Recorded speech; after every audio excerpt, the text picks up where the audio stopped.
a brand new episode of Sequel Rights, the podcast where we take a look at the franchises that make you go, they made how many of those? And we give each and every sequel a fair trial. My name is Justin Camps, and I'm here with... Elizabeth Helly. And... Tyler Hymanson.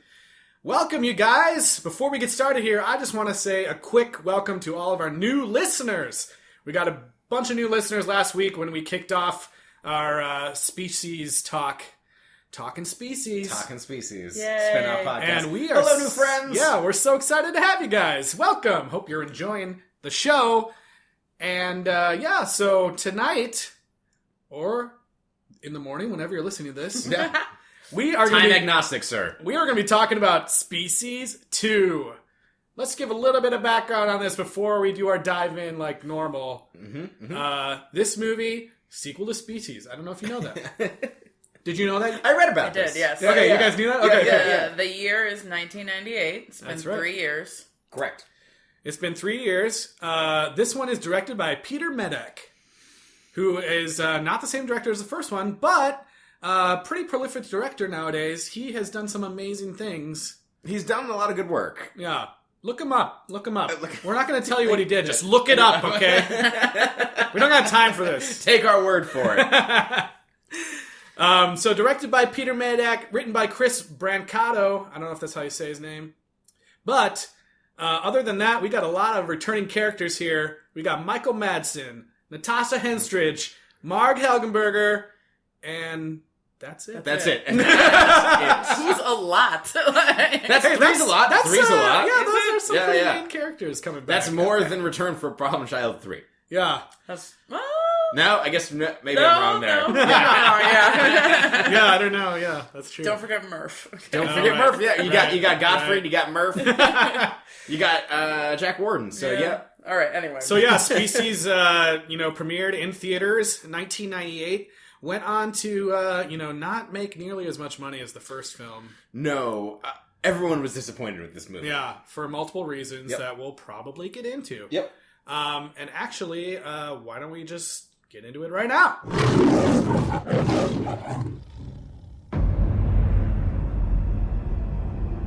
When I heard they were going to send a mission to Mars, I strongly urged the government to reconsider. On what grounds? On grounds that alien DNA might remain on the planet. But any human attempt to violate the planet would result in biological contamination. Excursion, this is Houston. Do you copy? Do you read Excursion? Son of a senator, and now the first man on Mars. Patrick Ross returned home a hero. Darlene, you're going to be president of the United States someday. A champion. My sister decided to join us. And a carrier. There's something wrong with me, Dad. Of the deadliest DNA in the universe. We got another alien on the loose. If he's reproducing, we've got potential offspring. Last time I fought with that alien, I almost got myself killed. Now, the only chance for the human race. Eve was recreated from a frozen lab embryo. Is the woman who tried to destroy it. We need your help to find Patrick. Recreated by science, she is now half human. I see what he sees. There's a supermarket, a big supermarket. In a supermarket. Gun! Estrogen levels peaking. It's like she's in heat. Her loyalty is to man. But her instinct is to mate. All right, let me give everybody a quick rundown of the plot. Here's what happens. Basically, an astronaut that has just visited Mars returns to Earth infected with the species virus. He is out and about on the town, and, he's doing bad things, right? He's sowing his wild oats. Yep. And basically, the scientists, Michael Madsen and Marg from the first film, they need to turn to Eve, who is a newly created clone of Syl, for her help to defeat this new alien. And that's basically the plot. That is basically the plot. And just from a franchise sequel perspective, fuck you, Species 2. Because you ended your first movie with the rat. He had bought a tentacle, and he was like, "Oh right, so it's gonna invade the gene pool, and this is what's gonna happen." Instead, how they start this movie, it's a mission to Mars, And it's a random, like, they've pulled up some dirt, and they've basically just thrown away any of, like, I think that the thing that upset me the most about the premise to the setup for this movie is, I think one of the things that was most intriguing about the first movie was when they got the radio signal from SETI. It was set around a actual scientific place of, like, they're listening, and the first thing they got, like, hey, like, here's an amazing fuel source. That was the bait to split, and then now here's also something about your DNA, which is a really cool idea, and it was based around some actual science, and I thought that, you know, there's a lot of potential for it, like, okay, well, now we're using, like, flying cars, or, you know, like, we're implementing whatever that super fuel was. Like, there was a world there. There was world building that they set up in the first one. They're just like, nope, like, it's on Mars. Okay, well, I have some insight into this. Okay. Because, once again, I, like a crazy person, bought the Shout Factory Blu-ray, actually, for this. And I have to say, the special features on this one, I think, were better than Species. Just because everyone on there, from the writers to the people behind the effects, are, like, talking so candidly about everything. It is amazing. So basically, there's a whole interview with the writer for this film. And I'd like to just say right off the bat that my prediction about where the sequel would go, as far as, like, I'm pretty sure I talked about those frozen embryos. Yeah, yep. Is totally what they ended up doing. Yeah, but I also said that it should be a male species alien, and that we would explore ideas about male sexuality. And you got that. You got your wish. That's true, right? That's true. It was so great. But, okay. So. I mean, it didn't. Spoiler alert, it wasn't great. Yeah. I mean, well, we'll get to this. We'll get to it. So the writer of the film, watched the first movie, and he was like, they had this stupid idea at the movie with these fucking rats, and, like, rat was going to be the thing, and he was like, that was just so fucking stupid. So his original idea was that, now it's Species 2, right? So now there's going to be 2 girl species, and he said it was going to be Natasha Henstridge and Cindy Crawford, and he was like, and they were going to, and he was like, they were going to make out. Even better, he said that they were going to stand next to each other, like, you know, straight like statues, and that was going to be the 2 for Species 2. They were going to be a Roman numeral? Yeah. He was like, that was the idea. And then, you know, one of them was going to, Cindy Crawford's character was going to break out, and they were going to have Natasha Henstridge's character go off and chase after her. I think I've read some of this dude's fan fiction. I know. Wait, did they get Cindy Crawford to agree to that before he pitched that? I don't know. He didn't go any further into the whole... He was just like, it was going to be these 2 girls, and that was it. You always love... They definitely weren't going to make when the screenwriter is describing the poster to the movie. I know. I thought that was so funny. By the way, this guy has gone on to create Narcos now. That's right. Yeah. And he's done writing on Hannibal, and, you know, like we said with Peter... We weren't going to tell you this, but we're telling you anyways. They both worked on Hannibal, which I love. Yeah, that's a great show. I think that if there's a redeeming factor in this, and I looked it up as I was watching, is that there's a team that lands on Mars here. That's the beginning of the movie. It's the inciting incident, and the rover. They deploy a rover that looks a lot like the rover. This movie actually came out the year after the first Mars rover landed. Okay. So, and kind of like SETI when that was happening, like I'm giving it more credit than it's due. It's like, it's garnering excitement around actual science things, but in reality, it was the screenwriter read the LA Times. Totally. Yeah. I like, too, how throughout the movie, like, NASA did not approve use of their name or logo for this movie, and so there's, like, these fake NASA-esque logos that just kind of say, like, Mars mission, astronauts, you know, like, with, like, little cartoon pictures, and like, they don't even say, they can't say NASA. They come up with some work other for dumb... NOSA, the National Outer Space Association. Yeah, it was like some bogus other abbreviation. Yeah. Oh my god. Yeah. So again, it commits the what is it, Treasure of Manhattan Island? sin of just throwing out like we established these things. Nah. Well, I mean, I don't know. It decides not to go after the dumb rat thing. Yeah, in favor you're right. In favor of the Jurassic Park approach. It does keep the things. It was just like the first one ends such as a cliffhanger to go in the next one, and there was cool world building that there's aliens out there. They're talking to us. They sent us like a super fuel formula. Yeah.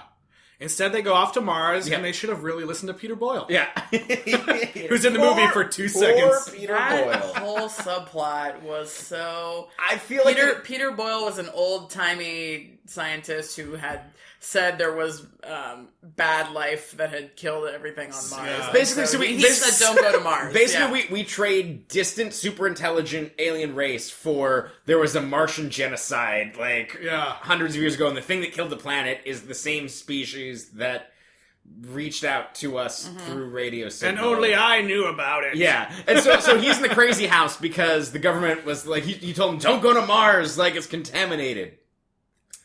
Yeah. And he's in the movie for about 5 seconds, and he's uncredited. And it's not one of those things where I think he was doing somebody a favor. I think that he was like, don't put my name on this. Delete me from this history. Yeah. Oh my gosh. God. I did like how Eve, who is the new Syl, we find out that Marg Helgenberger, Laura, has been working on this project ever since the first movie, and she has come up with a way to make the new Syl more...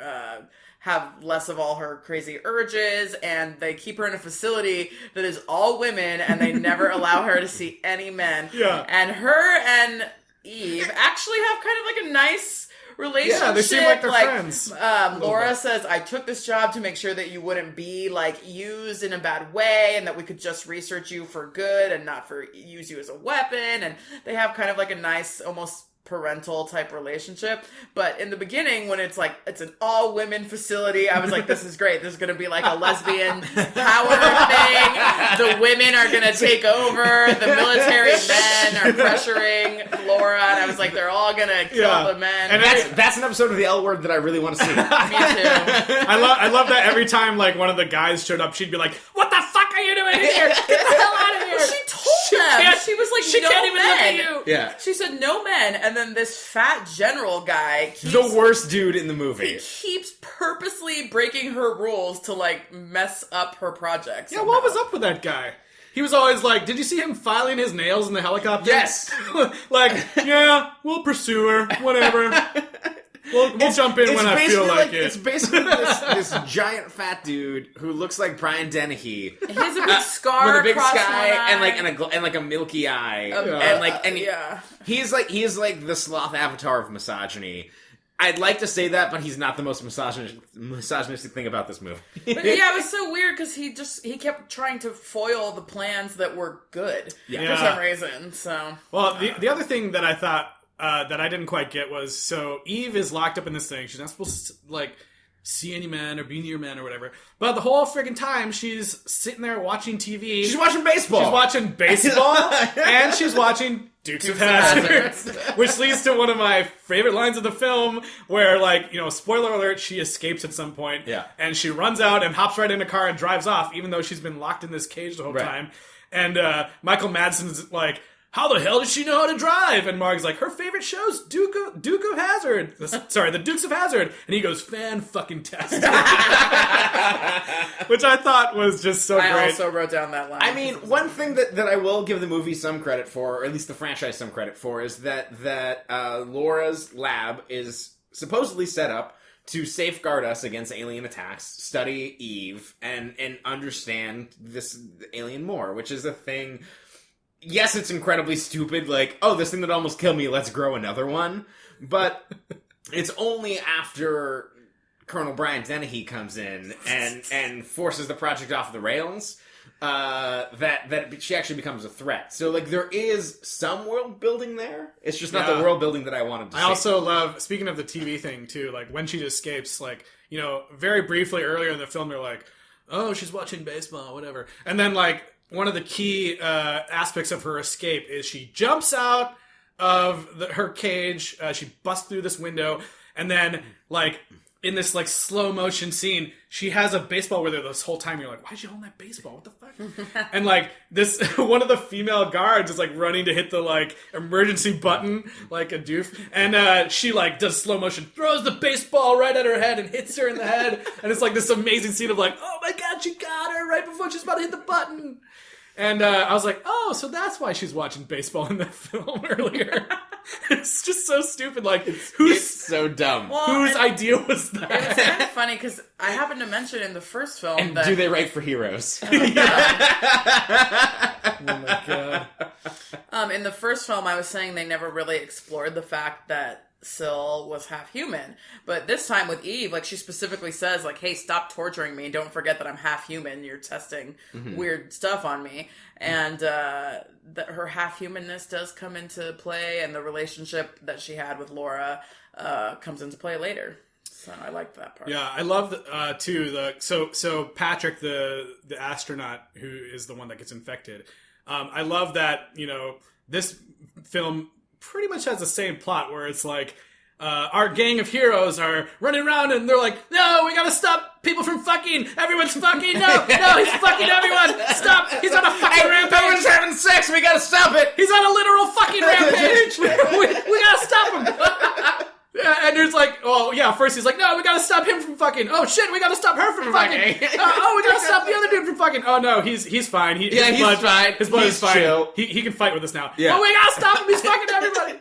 Yeah, so there was 3 astronauts. Patrick, the white guy, was infected. The white lady was infected. Patrick, the white guy. Yeah. And then the black guy was actually not infected. Yeah. And spoiler alert, does not die. What? I was like so shocked. I thought for sure, oh, that guy is gonna be toast. So many ladies die though. Yeah, he the black guy. Is that McKelty Williamson? McKelty Williamson from the best part of this movie. Forrest Gump, Con Air. He crushes it in this movie. Yeah, and it's also a him and Michael Madsen is a Free Willy 2 reunion. Yes, it is. What? Yes, it is. Oh shit, that's a sequel. Yeah, but for some reason, the astronaut who's not infected then becomes part of the fighting crew, and he's like with them the entire time. Yeah, well, because he's awesome. Yeah, and he had like insider information as to where he might be. Supposedly. I mean, we can get into that more later. But one of my favorite things in this movie is like, okay, so these astronauts they go to Mars, they come back, and they're on a 10-day sex quarantine. Yeah. No sex. It's not, hey, you just been like you've been to another planet, you're gonna be in a 10-day quarantine. No. Which makes all the sense in the world. It's like, hey, astronaut, you can go out there, go to charity benefits, meet all the people, shake all the hands, just don't fuck anybody. That's right. Because if anybody knows, if things get into their spacesuits, it's space herpes. It's only a sex quarantine. It's so yeah, I didn't think about that. That is stupid. So dumb. And they use this thing. It's like there's a point in the movie like the 10 days are up. Like they can go have sex. And like, all of 3 of them try to have sex immediately. Well, why wouldn't you? I mean, Patrick's fucking immediately. Yeah. Also, they weren't on just a 10-day sex quarantine. They were in a fucking like spaceship. They were on 18 months. At some point, Williamson's like I haven't had sex in 11 months. Yeah. But my favorite thing on that night when they go to find him, they're like, the quarantine's up, like, we have to go find him, is he's bringing a girl up to a yacht, and he's walking up to it with keys, like it's like his car. Like, he's like, I bet you thought I could be a tugboat, baby. And then, he's like, but they're kind of drunk, and, like, he's getting into this boat as if he, like, just parked it there. That was really weird. Is that how boats work? I mean, maybe I'm wrong. So, for some reason, this astronaut, Patrick, who's infected, we also get this storyline where he's got like a chip on his shoulder because his dad is a high-powered senator, played by James Cromwell. Babe's own James Cromwell. Post Babe. And the same year as Babe 2, Pig in the City. Yeah. So he had a huge year. Also, Deep Impact was the same year. Oh, wow. And so his dad, he tries to tell his dad, hey, Dad, I don't feel good. Something's wrong with me. And the dad literally says, frankly, I don't give a damn. Like, he took out the my dear, but he's like, frankly, I don't give a damn. And like, I was just like, did they do that on purpose? What a clever He's writer. like, the South will rise. He was a Southern senator. Oh, yeah, he was Southern. Yeah, a little House of Cards kind of action going on there. But yeah, then there's this whole side plot with the dad. I was just like, who cares? That was dumb. Yeah. It's dumb. Well, I think that so much of why this movie fails is that main actor. He's the main villain. He is your male Syl that that you were hoping for, Yes. but he is not the person that you were hoping for. He is, He is horrible. Is it Justin Lizard? He's Justin Lizard. I'm going to call him Justin Lizard. Justin Lizard for the rest of this thing. He was a soap actor. He has all the charisma of a block of wood. Wait. He was a soap actor? He was. What I thought he was soap? really good. No, I'm kidding. I looked it up. It was a soap that I didn't remember that it got. I remember okay. he was on a thing that was called Second Chances, and it didn't do well, and it got canceled. That's the only thing I can remember from his resume. And so he basically is the person who is more infected than his co-pilot's also infected. But we follow him on his fuck crazy rampage. Yeah, she's a woman, so she just has sex with her husband after the 10 days. But right. he, on day 1, is already having a threesome with two sisters. Yeah. Oh, gross. God, that was so weird. Super gross. Also, you guys might not have watched it, but that part is in the trailer where she says, I share everything with my sister, and I'm like, what? Oh, they showed this in the trailer? As I was doing research for this, and I'm ashamed to say this, we don't have to dwell on this too long, but I found a fanfic of and the premise of it was this. I didn't read the actual thing. The premise of it was like, so like, what if in that threesome scene, like instead of doing them like one at a time, it happened to both of them at the same time. Why? I was relieved that it was one at a time, to be honest. Yeah. Because when she first propositioned him with her sister, I was like, oh, God. So this is skeevy and gross, but then what happens is that he shoots his super alien sperm. Wait, you're now talking about the movie, not the fanfic, right? Yes. Lines have been blurred. Yeah. I was going to say, before we go any further, I Okay. think there's something you guys need to know. Okay. About this scene in particular. Okay. They built a goddamn fuck robot, okay? I don't know if maybe it's like I should say fuck puppet would be more. That disturbs me. I don't like fuck puppet. Okay, it's a fuck robot. Was it a fuck audio animatronic? Like, no, it was more like a puppet. But anyways, they built a full like model of the guy who plays Patrick, a full naked Justin Lizard. Yeah, Justin Lizard. They made a full naked model of him for that scene where he's like having sex with the girl, and there's all those tentacles coming out of his back. Yeah. Mm-hmm. So for a lot of that scene where the tentacles are coming out of his back and she's screaming like, "Oh my God, get off me!" That is like a fucking silicone like fuck puppet. That they built where they had like a pole. They had a pole going through the bed where there was a guy underneath the bed like moving the puppet like back, forth, back, forth, back, forth. Listeners, please tweet us your fuck puppet t-shirt designs and we will make them. It was so, that was one of my favorite parts of the special features. I was like, holy shit. Insane. Yeah. So they had all the, because they had all the tentacles coming out of his back. And they like had the puppet going like, oh. Guys, this scene is worse than a softcore porn in terms of this guy being an astronaut being like, hey ladies, and then getting a threesome. And the fact that they had to think about it that long, where like someone spent 3 days casting the silicone mold of his butt and everything else. And, like, there's a puppeteer underneath. Like, when you see this scene, you have pity for that puppeteer. You gotta watch it. It's hilarious. Have pity. Like, okay, he wants to have a threesome because he's a man, right? But, like, why sisters? Why is that, like, such a trope? Like, do guys actually want to have sex with two people that are related, like, by blood? Like, I'm only speaking for myself. Yeah. I don't know about that. Well, why does that come up, like, in popular culture, Because it's like a taboo thing, so it's like, ooh. Yeah. Gross. I don't know, man. Two brothers would never have sex with a woman. Two brothers. We're brothers, and we share everything. Now get over here! That'd be so gross, yeah. I don't know. Hey, apologies to the two brothers that are listening out there. Oh my God. What were you going to say? Sorry. Well, this is where ladies start exploding in this movie. Because immediately after having sex, because of the accelerated growth that Syl had in the first movie, that took multiple days, in this movie, like everything else in this sequel, they've made it faster and dumber. And so what happens immediately after he finishes, and I guess he comes twice, with these sisters. Because, Yep.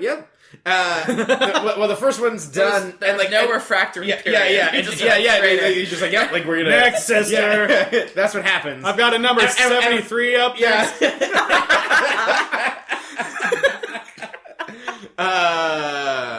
Yep. And so once he's finished with the first sister, her stomach basically explodes, and then a hybrid child crawls out of it. Which and then the other sister's like, oh my god! And then her stomach balloons out and then blows out, and then there is a child. Yeah, we've yet to talk about the effects of this film, but they, this movie came out and the reviews were terrible, and apparently I saw a review actually, I think maybe on the Wikipedia actually, it even says that people were disappointed by the movie because it didn't continue that rat thing that you were talking about. Yeah, sure. And people were like, what the fuck happened to that rat? Because, that's what everyone cares about. But that's why Martin Scorsese brought it back for The Departed. But I was for real blown away by the effects in this movie. The effects are awesome. I think the effects in this film are above and beyond what they do in the first movie, I think. And they actually said, it's the same guy who did the effects on the first film, and it's the same producer. And so, they did such a good job on the first film that this guy, the producer, was like, hey, we're going to give you the entire budget for effects. And you, the guy who does the creature effects and everything, he's like, you tell me what needs to be digital and what you can do. That's awesome. You can do practically. So they tried to do as much as they could practically. And then, it's my favorite use of CG where it's enhancing. It's helping. Yeah. It's enhancing, not totally replacing like they did at the end of Species. And I think that one of my favorite scenes in that is there's an autopsy at some point of this scene. Oh my god. And then basically a stalk of one of the aliens shoots out of somebody's mouth, and somebody slices it in half with a surgical saw. And there's a little bit of CG blood, and it's this full thing, but it feels straight out of Evil Dead, and it's awesome. Yeah. There is one effect that I felt really did not work. And that is, Patrick has sex with his, I think, fiancée, and then she is killed, obviously, by giving birth to an alien baby. Obviously. And so he takes a shotgun and goes out on his porch and tries, and does shoot his head off. Right. And shoots himself in the head. And then his head, CG... grows back. Don't worry, we have a gif of it. We'll be tweeting it. Yeah. It kind of looks like a anatomy animation that you would have seen in high school of what the layers of your head look like. It looks like if in 1992 Bill Nye blew a whole budget on So it's that's one thing that maybe they shouldn't have done. Well, no, it's one of those things did blow up a real head. It's overly complicated. It's overly complicated where it's this spinning 360 shot where they could have done they could have made it work, right? Yeah. There's a practical effect shot from the back where the head actually explodes, it's a blood bag, and then it does this Michael Bay 360 around the head because it shows supreme confidence in this effect that looks like dog shit. And you're supposed to be like, oh shit! He's coming back to life! It's terrible. Although, it did bring me... So basically, this is later on in the movie when Patrick is feeling remorse. He's killed a bunch of people. He's putting kids in a barn, which we'll get to. I was just thinking about that too, yeah. But it made me have this thought is so he's had some remorse. Maybe it's part of him, But do you think that when he actually blows his head off and then it regrows, that's when he loses all of his humanity? Then he's just all alien? I read that as now he's been completely taken over by the But alien. then, okay, so I wrote that down in my notes, but then the most heartwarming scene. Are you going to talk about the babies? No, there's a YouTube clip that Justin and I stumbled upon that is a clip from this movie that's the most heartwarming scene of this movie. That's what it says, Yeah, and it's, I guess we have to give a little bit more context with happening, but basically James Cromwell is this dude's dad. He, the government finds out that he's the killer, and they're trying to track him down, and James Cromwell's like, you know what, like, I'm not going to give up my kid, like, we can protect him on this farm, and you know, we'll figure out a way to do this. And James Cromwell tells him, you know, give yourself up for his mom, like, trust me, you know, don't do it for me, don't do it for yourself, do it for your mom, you know, we'll be fine. And then, like, he has, like, this big fake tear, Patrick does. No, it's so fake. It's the worst. And then he's no Ben Kingsley. That's right.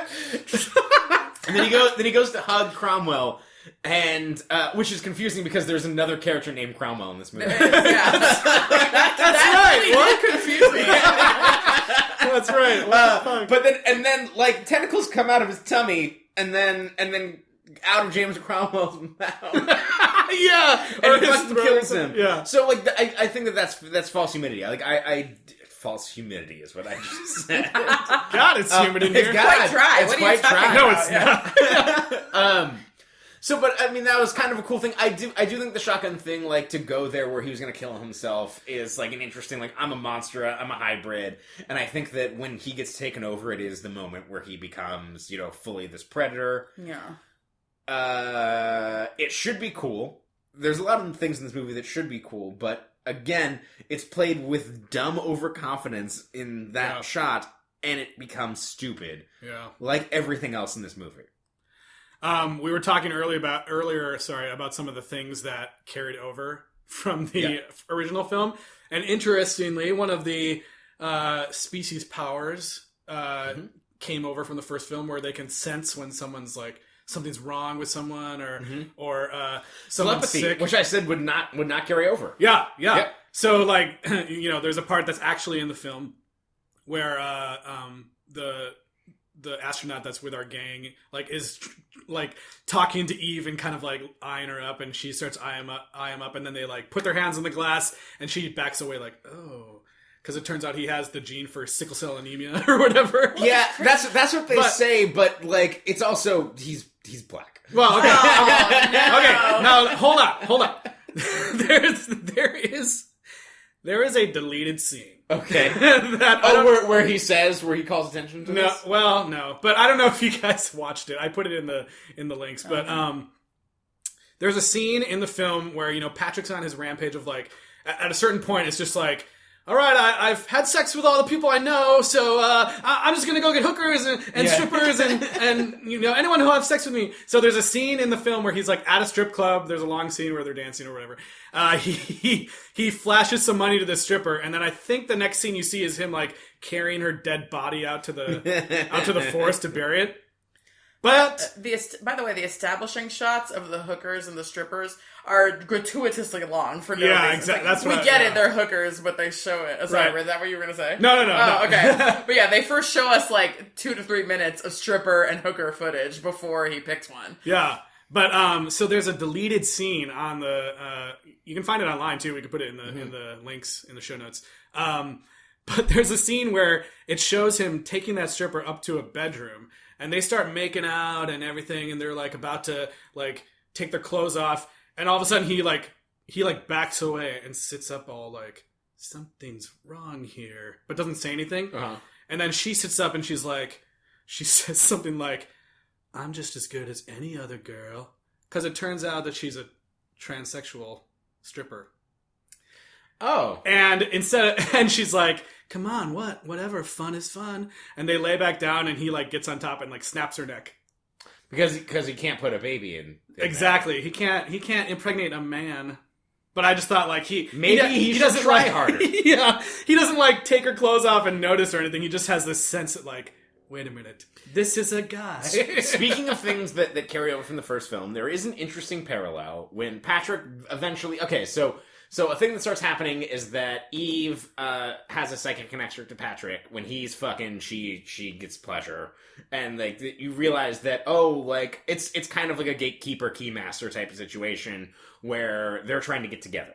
Mm-hmm. Patrick shows up at the lab at some point. And he's yelling like, open up the door, you gotta open up the door to Laura. And it's actually a strange parallel to the scene in the first movie where Laura's trapped with the sample. And she's like, I'm sorry, I can't do that, which is the exact line that Ben Kingsley says in the first movie. Right. And so they're kind of in those same roles. I didn't even notice that. It was an interesting, I think it was intentional because it was phrased exactly the same way. Yeah. And so that was kind of interesting. Weird, they didn't respect anything else from the first movie. Yeah, I know. In that way, but they tried, and I did notice it. So we should say that this whole time Patrick has been taking all the alien babies that he's been spawning, which are all male. He only spawns male babies. Because that's how that works. And he puts them all in a barn, his family home's barn. And there's like a shot of like just 20 little boys staring at blankly. I typed in my notes like, man, he must have at least like 10 kids by now. And then they show that scene right after I typed that, and I was like, oh my god, there's like 20 of them. They're all going to start a tabernacle choir. So we did get some exposition from Laura where she is reminding everyone that they grow quite quickly and that they're in adolescent stage, and then they go into a cocoon, and then they emerge from the cocoon as an adult, just like we saw what happened to Michelle Williams as she became Natasha Henstridge in the cocoon. So there's a part where Patrick's sons are all going into their cocoons, and he's like kissing them on the forehead and like patting them on the head, and then they like rise to the ceiling of the barn to become a cocoon. And we did mention that Michelle Williams' cocoon looked like a vagina in the train. Yeah. These cocoons all look like hanging testicles. Yeah, very subtle. We get it. And like and Justin Lizard like is creepy throughout this whole movie. Yeah. Like he's like and rapey and weird. There's nothing more disturbing than him kissing these children in the cocoons. The other thing that I was thinking about too, that I would like to see an animated GIF of, is how many times there's a slow zoom into his eyes. Yeah. I feel like every scene with him is like, zoom in on the eyes, something's wrong. That's kind of his defining characteristic, is that he just opens his eyes as wide as possible. And, like, the whites of his eyes are larger than a regular person. Right. Yeah. He just has... He's trying so hard to human. Yeah, I guess he has kind of like an evil douchebag look to him. Yep. Well, there's a scene in a grocery store where he's standing next to a cereal box with his face on the cereal box. The cereal is called Space Flakes because he is a famous astronaut. And he looks cheesy as shit, and that's his character. On the cereal box it said, "Win a trip to Space City." Yeah, and I was like, "What is Space City? I want to know what Space City is." Maybe we'll find out. Sequel, Space City, Species 3, Space City. We've talked a lot about Patrick, but in the meantime, Laura and Press Lennox, who is Michael Madsen, and Gamble, who is the black astronaut, they are all coming up with this plan about how they're going to get him, and they determine... Wait, it becomes one of the best lines in the movie, where he's like, if it's after the fuck curfew is lifted, and he's like, this thing could fuck the human race into extinction. That's right. I forgot about that. I think Michael Madsen says that. And it's with a straight face. Yeah. So we established that Gamble he's a carrier of the sickle cell gene trait, but he does not actually have sickle cell anemia. Yet, they determined that they could use his blood to infect the aliens. They say, we're going to use a human virus to infect all the aliens. But, like... There are so many human viruses they could have used. Right. But they say we're just going to use the sickle cell carrier gene? They didn't come prepared. They have these weird gas guns. I'm not quite sure. Yeah, they use his sickle cell carrier gene blood to make gas. They're like, who around this is sick? Are you sick? Hey, give me your blood. Give me your blood. We need your blood for the world. For gas guns, which just, I don't even know how they made it into gas. Well, they had darts. They actually had darts. Oh, okay. When they get locked in that cage, like, they had darts that had his blood in it, I think. Oh my God. But they never ended up using those. Still, there's so many. Why didn't they use, like, malaria or, like, AIDS? Because, or, like, I mean, AIDS would make more sense. If you're going to kill your alien at the end of your movie by using the blood of a black person on a pitchfork, not at all. I understand, on a pitchfork to throw into your alien for him to disintegrate. I mean, they should have used a sexually transmitted disease like gonorrhea. Right, because that's what they were trying to stop with their 10-day fuck curfew. Yeah. Oh, God. All they want to do is stop the fucking. They use sickle cell carrier trait. It's such a weird thing. Yeah, it should be like a Hep A. Like, yeah. So yeah, it was Sorry, very San weird, Diego. but Ouch. So when Eve, they blast Eve with nuclear power rays to so that she can psychically link to Patrick even more. They put her in the psychotron. No. What General Brian Dennehy says to her is, "Spare me the alien rights talk. She's going in the psychotron." Yeah, put her in that goddamn psychotron. Oh yeah, because Laura doesn't want her to be blasted with nuclear rays. Right. Yeah. But so then when I will say, back to your former point, that there's a nice moment between Laura and Eve where she says, like, this is really gonna hurt. Like, I didn't want it to be this way. And Eve's like, I want to help. Yeah. And so they try to use Eve to track down Patrick, which they kind of do. But he eventually makes his way to that lab, and he breaks in, and him and Eve see each other. And then once she sees him, she kind of starts going crazy too. Yeah. She's like, they say that it's like she's in heat, So they're like, she her wants to get estrogen levels are her estrogen levels are out. She's in heat. Is like, is that how that works? That's literally what they say. Yeah, I'm not sure. Just to go back to Psychotron Man really, really quick, because I have a strange tangent that I want to get into go here. for it. So, what's the general's name? Do you remember? I'm calling him General Brian Denny. That's fine. General Brian That's fine for Denny. me. Earlier in the movie, he's like, "This is an episode of the X-Files." Oh, right. And he's absolutely wrong, because it totally is. Oh! There is an episode of the X-Files that involves a black goo that becomes a giant mythology. Yeah. It aired in 1996. The episode is called Piper Maru. The actual virus, they call it the black oil virus, or its purity. It becomes a giant part of the X-Files movie plots, right? Which becomes the modified corn for the Africanized bees. Yep. The X-Files movie came out the same year as this movie. God, really?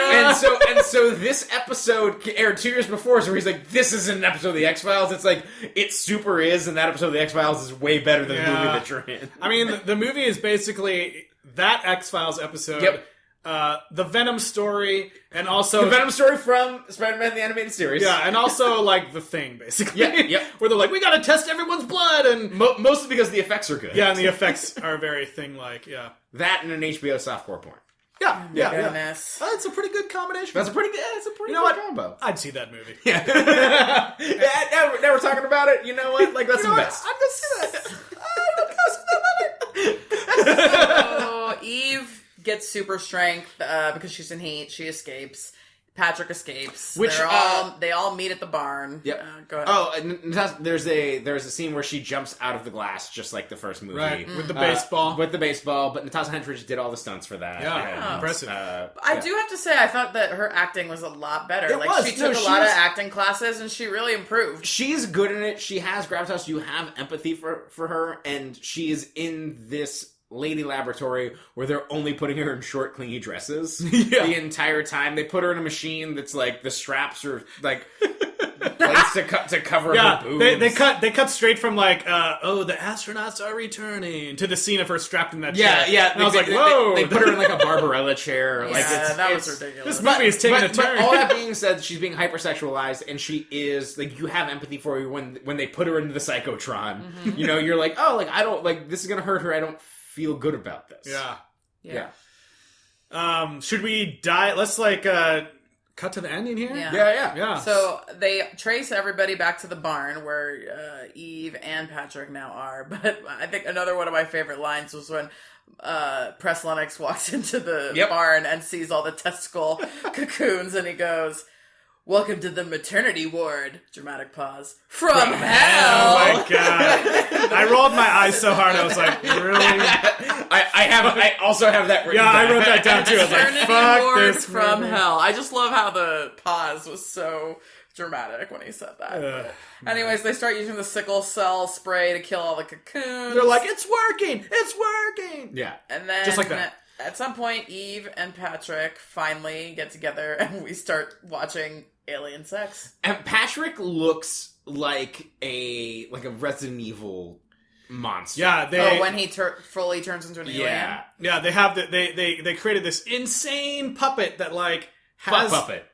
Not a fuck puppet. But this puppet fucks. This puppet also it's a fucks. puppet that fucks. Yeah, you're right. All the puppets fuck in this movie. So it's this crazy huge thing that's longer than a human body, but there's a guy inside that is has arm extensions and leg extensions, and then they have him hoisted up on flight.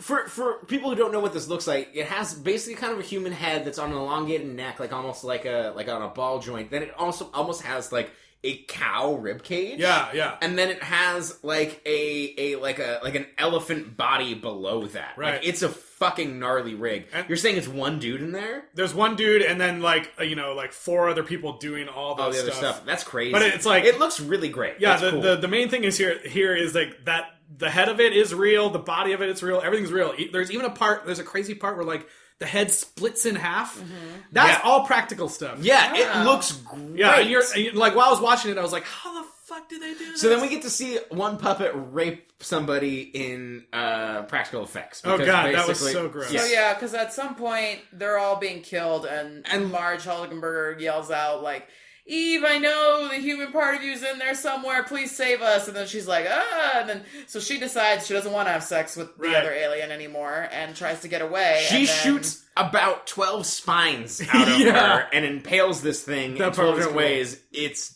dope. Yeah. Oh, by the way, before this happens, her nipple tentacles were back. Yeah, nipple tentacles. Yeah, nipple tentacle. Nipple tentacles. I heard you say that. So after she decides she doesn't want to go through with the alien on alien sex, Patrick just freaks out and basically rapes her. He mounts her. We watch. He mouth rapes her and then she dies. Which is. I thought that was super a pretty gross. sad ending for this character. It's super gross. It's also it's not. There's a scene before this where he rapes somebody in the supermarket. Yeah, I'm gonna talk about it overall. But that does lead to one of my favorite lines in the movie because they're using Eve to psychically track him. This is before they track him to the barn. And she's like, he's in this neighborhood. They're in a supermarket, and they get in there, and it's Gamble and Michael Madsen, and Gamble's like, "Where's the goddamn cereal aisle?" Because Eve's seen she's in the cereal aisle because Patrick is signing a space flight, right? But so it's them running through the supermarket, being like, "Where's the goddamn cereal aisle?" They keep going. She's in aisle 1. No, now she's in aisle 3. No, now she's in aisle 2. No, aisle 5.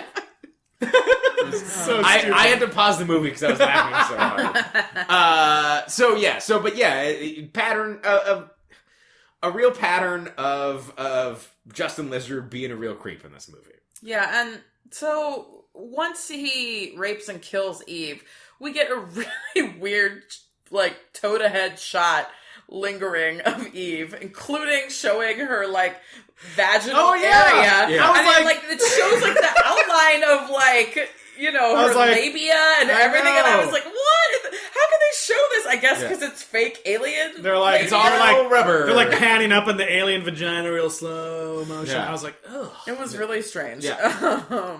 And then she transforms back into a human during this shot, right? Too. But not till they get to the boobs. Once they get to the boobs, then the boobs start turning human again. And then by the time they get to the face, then you can see the human face. They're like, okay, vagina alien, and then boobs half and half, and then human face. I would love to be a fly in the wall on that ratings board discussion. It's all right, because they were just all right, so it's vagina down below. When can we start changing? Yeah. Oh my god. So the way that they finally end up killing Patrick is that Michael Madsen stabs Gamble with a pitchfork to get his sickle cell trait blood, and then uses that pitchfork to stab Patrick.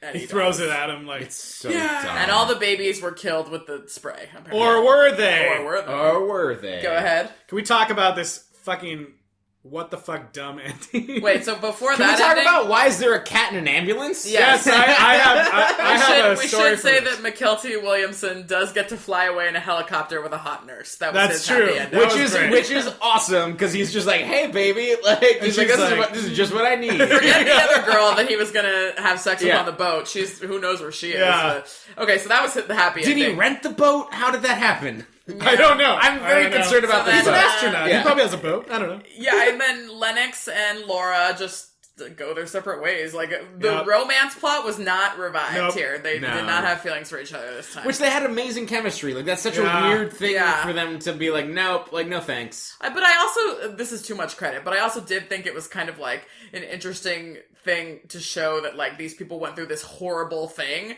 and so then they're not going to get together, you know? I mean, which a lot of times movies don't acknowledge that. You know? Yeah. So anyway, so he flies off, they separate, and then we get the final sequence. Go ahead, Adam. Right, so here's the things that happen in the ending.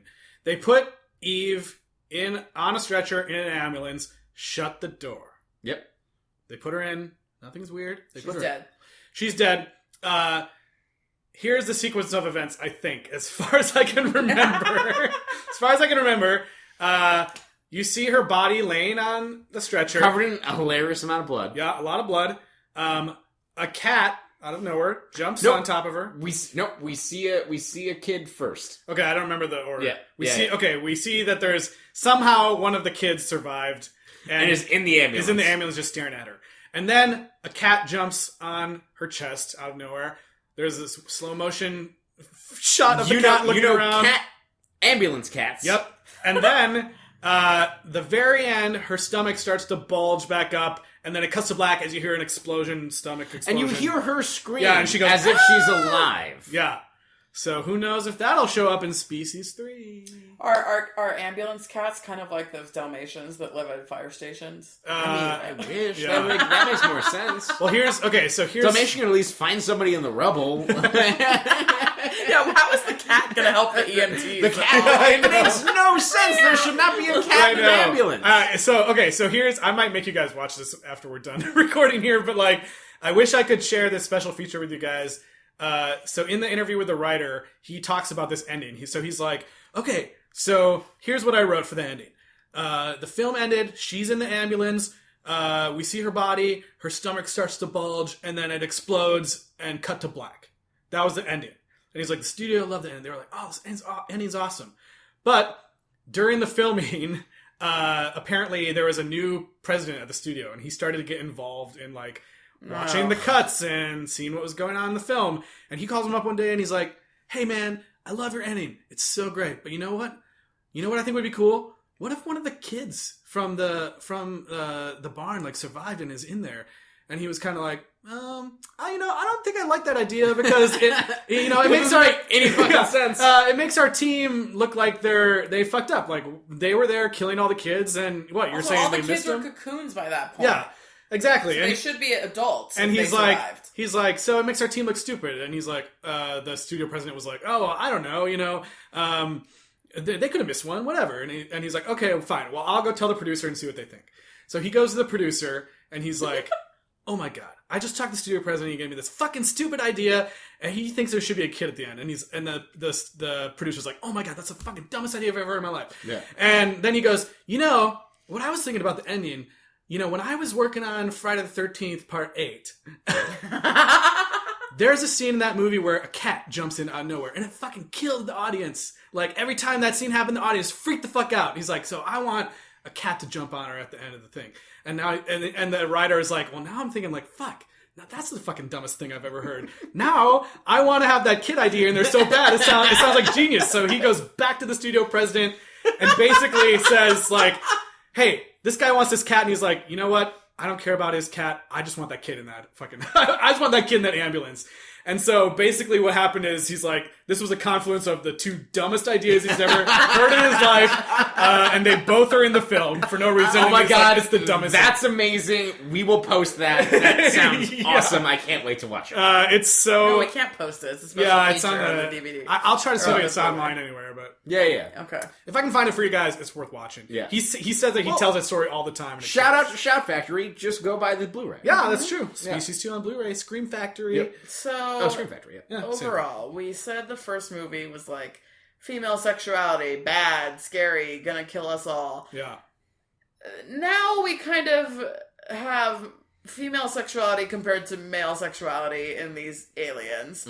And it really makes neither look good. Yeah. So the male sexuality, the way they portray it, is gross threesomes, rape, aggression, hookers, strippers. We're just here to literally use women and discard them. Violence. When we're done. Like with Syl in the first movie, she was always like seducing the men and then having sex with them. Where this guy kind of starts out that way, but he doesn't really care, and then he just starts raping people. Well, and Syl has the benefit of the doubt of like she doesn't know what human sexuality is. She sees it from TV. Like there is a vulnerability that she has while being a fearsome predator. Yeah. There was a really interesting dynamic that the first movie has a ton of flaws, but it does have at least some respect for women and sexuality and empowerment there.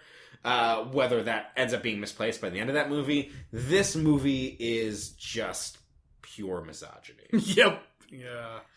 I did the deleted scene that you mentioned where he notices that the hooker stripper is trans. See, that's not canon since it's deleted. So, I thought it was interesting that Syl was always looking for, the ideal mate to produce the good kids. She didn't want the guy who had diabetes, and she kind of ends up settling for, what was his name? Alfred Molina instead of Michael Madsen, right? And we said, like, women just end up having to settle, right? But, like, the men, it's like violence and rape or whatever. He did not have that sense of judging the women genetically or anything. He just fucked anybody and had as many kids as possible, he didn't care about creating like the ideal one, which I thought was sort of, I don't know, interesting statement. Like he took it and he had sex with as many people as possible, and when he couldn't anymore, he started taking it and it got violent and he started raping people. Like the part where he tries to rape that woman in the supermarket is insane. Yeah, I was kind of like crazy. I was like, why did he all of a sudden like have to try to kidnap her and all that stuff? Like what?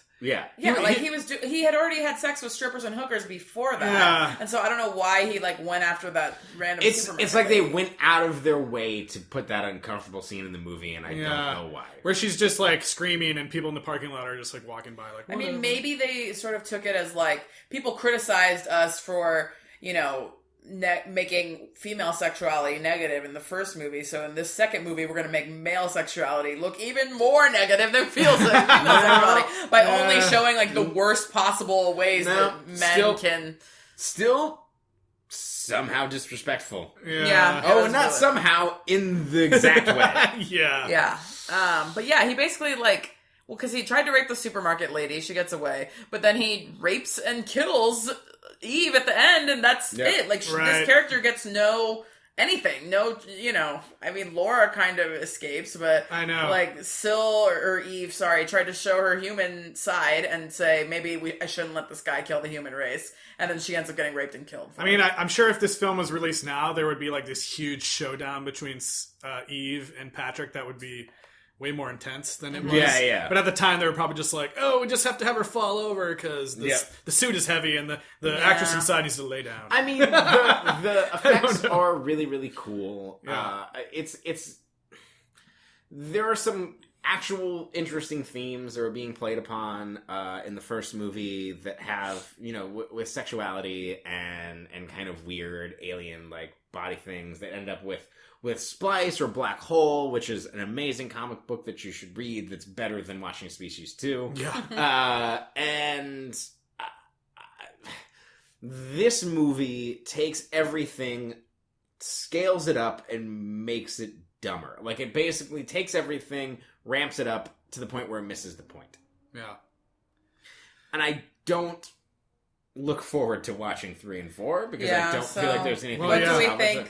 Where do we think 3 is gonna go? Yeah, where do you guys think it goes? Tyler? Well, I think that cat is probably going to be... actually, I think that Species 3 is just that Kevin Spacey 9 Lives movie. Yeah. I think the cat is going to eat the rat from the first film, and then they're going to turn into some crazy cat rat. And then they're going to go west and make mouse burgers. That's right. Mouse burgers in the west. I don't know. I'm hoping at some point in either 3 or 4 that we actually do get the exploration of, like, the lesbian alien colony, all female. Like, what does that mean? I mean, I'd be interested in that. I would like.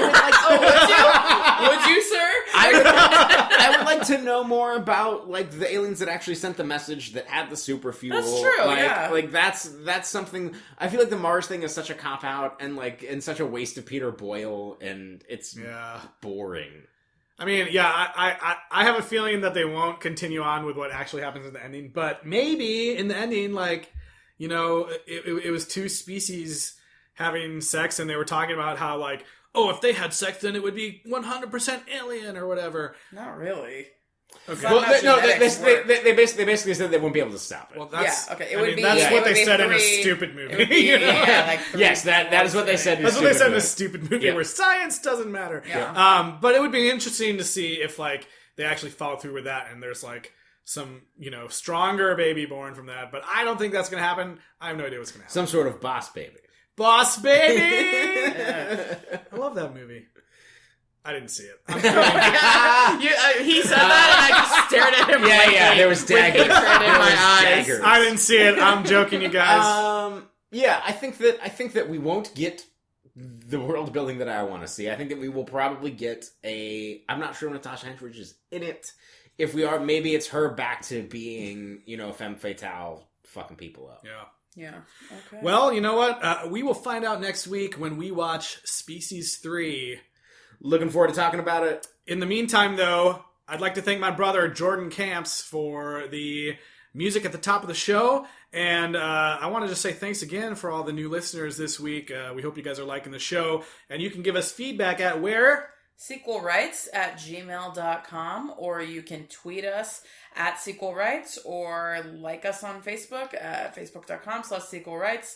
Also, if you want to watch Species 3 before our next episode, it's available on this app called Tubi TV. Sorry, my bad. Tubi TV. And it's an app that's available on most platforms, I think. So, and it's free. If you want to check it out, I think it just has, like, commercials during the movie or something like that. And then the Good fourth one is back on Cinemax. Yeah. Cool. So join us next week for Species 3. Thanks for being here. We'll talk to you later. See you next week. Bye.